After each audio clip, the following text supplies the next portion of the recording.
Hello नमस्कार good morning सुप्रभात मेरे दोस्तों। मैं आपका भाई आपका दोस्त है अपने इस यूट्यूब चैनल पर आप सभी का फिर से स्वागत करता हूं और अपने उसी मोटिवेशनल कोट के साथ है कि ना रुकूंगा ना झुकूंगा, सिर्फ करके दिखाऊंगा।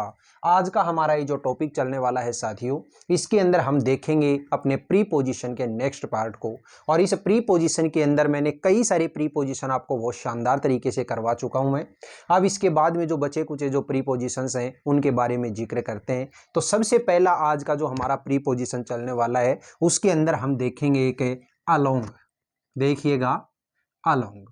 तो अलोंग जो प्री पोजीशन होता है, इस अलोंग प्री पोजीशन का जो यूज हम लेते हैं, इसका जो हम प्रयोग करते हैं वो कैसे करते हैं, किसके साथ में करते हैं वो देखिएगा। इसका जो हिंदी मीनिंग है वो हिंदी मीनिंग अगर आपको याद रहेगा तो आपको अलोंग का जो सेंटेंस होगा वो सेंटेंस आपका सही हो जाएगा। तो देखिए अलोंग का जो अर्थ है उसको हम किसके काम में लेते हैं, के साथ साथ, यानी के सारे सारे, है ना, के साथ साथ, ठीक है, या फिर के सारे सारे। अब ये देखिएगा इसका जो यूज होता है वो यूज किस तरीके से हम लेते हैं।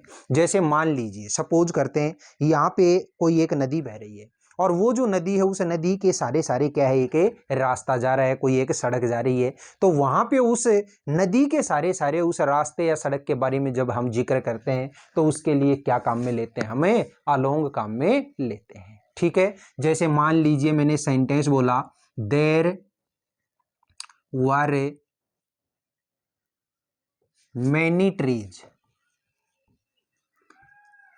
Along the road side. ठीक है, अलोंग द रोड, यानी इसका मतलब क्या हुआ, there were many trees along the road, यानी सड़क के सारे सारे बहुत सारे पेड़ थे। ठीक है, इसी तरीके से एक एग्जांपल और दिया मैंने, जैसे ही वॉज वॉकिंग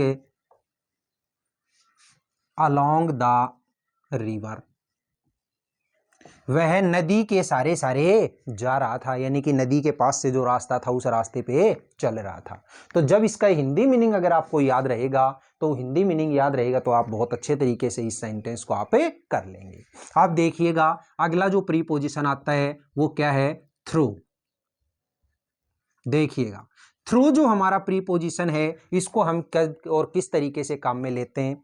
जब किसी एक मीडियम को आप एक साइड से दूसरी साइड में पार कर जाते हैं, याद रखिएगा, जब किसी एक मीडियम को एक साइड से दूसरी साइड में अगर आप पार कर जाते हैं तो ऐसी स्थिति में क्या काम में लिया जाता है, थ्रू काम में लिया जाता है, यानी कि आर पार। ठीक है, आर ए पार के अर्थ में। तो कैसे हम इसका सेंटेंस बनाएंगे, देखिएगा, द थीफ वेंट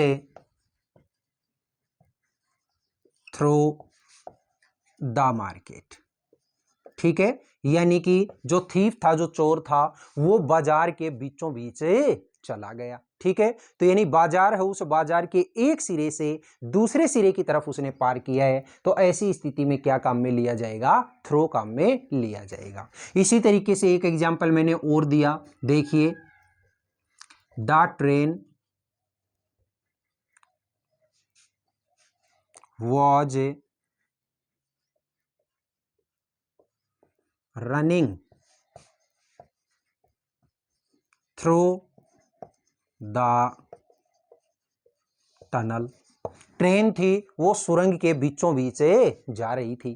तो यानी कि टनल है, उस टनल के एक सिरे से उसने प्रवेश किया और दूसरे सिरे को उसने पार करते हुए आगे की तरफ चली गई। तो इस ऐसी स्थिति में क्या काम में लिया जाएगा, हमेशा थ्रो काम में लिया जाएगा। अगला जो प्रीपोजिशन आता है वो प्रीपोजिशन कौन सा देखेंगे, हमें बिफोर। देखिएगा, बिफोर जो प्रीपोजिशन होता है, इस बिफोर प्रीपोजिशन का मतलब क्या होता है, पहले, यानी कि पहले के अर्थ में हमेशा किसको काम में लेओगे आप, बिफोर काम में लेओगे। मान लीजिए मैंने सेंटेंस दिया, Rani comes here before 7 AM daily. ठीक है, Rani comes here before 7 AM daily. Rani यहाँ रोजाना 7 बजे से पहले आती है, यानी कि एक टाइम दे रखा है और उस टाइम से पहले अगर कोई काम हो गया तो ऐसी स्थिति में क्या काम में लेते हैं, हमें बिफोर काम में लेते हैं। इसी तरीके से एक एग्जाम्पल और दिया, जैसे A comes before B in English alphabet.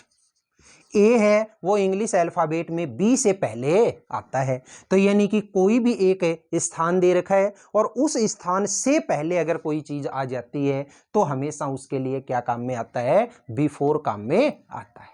ठीक है, इसी तरीके से अगला एक प्रीपोजिशन आता है और वो जो प्रीपोजिशन है वो कौन सा है, आफ्टर। आफ्टर जो होता है, इस आफ्टर का मतलब क्या होता है साथियों, बाद में। क्या होता है, बाद में। और ये जो प्रीपोजिशन जब हम काम में लेते हैं तो ये बिफोर का एकदम उल्टा होता है। ठीक है, जैसे मैंने सेंटेंस दिया, ही केम देयर आफ्टर 2 hours।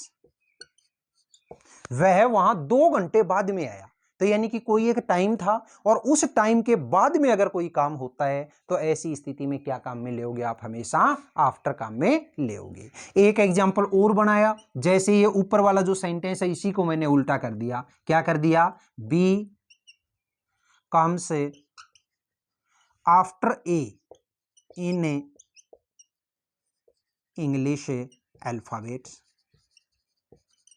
कि बी जो है वो इंग्लिश अल्फाबेट में ए के बाद में आता है, तो यानी कि कोई भी एक स्थान है और उस स्थान के बाद में अगर कोई चीज आती है, कोई घटना होती है तो ऐसी स्थिति में क्या काम में लिया जाएगा, आफ्टर काम में लिया जाएगा। तो बताइएगा, आज की ये जो छोटी सी क्लास थी, इस क्लास के अंदर आपको अलोंग, थ्रो, बिफोर और आफ्टर, ये चारों प्रीपोजिशन आपको बहुत अच्छे तरीके से समझ में आए या नहीं आए। ठीक है, तो इसी के साथ लगभग हमारे जो प्रीपोजिशन के अंदर थ्योरेटिकल जो पार्ट था वो कंप्लीट। ठीक है, अब इसके बाद में हम 2-3 क्लासें किसकी लेंगे, इसकी एक्सरसाइज से रिलेटेड। और एक्सरसाइज के अंदर अगर कोई ऐसा प्रीपोजिशन जो आपको नहीं करवाया है वो अगर आ भी जाता है तो उसको साथ साथ हम क्लियर करते रहेंगे। ठीक है, तो बताइए ये जो क्लास थी, ये क्लास आपको कैसी लगी। अगर ये क्लास वाकई में आपको अच्छी लगी है तो इस क्लास को आप ज़्यादा से ज़्यादा लाइक करिएगा, शेयर करिएगा, कमेंट बॉक्स में कमेंट करके ज़रूर बताइएगा। और अपने इस चैनल को अगर आपने अभी तक सब्सक्राइब नहीं किया तो प्लीज़ इसे सब्सक्राइब करके पास वाले बेल आइकन को जरूर प्रेस करिएगा। फिर मिलेंगे अपन अगले वीडियो में, तब तक के लिए आप हंसते रहिए, मुस्कुराते रहिए और बहुत शानदार तरीके से अपनी इन क्लासेज का आनंद लेते रहिए। All the best, see you again next time. जय हिंद।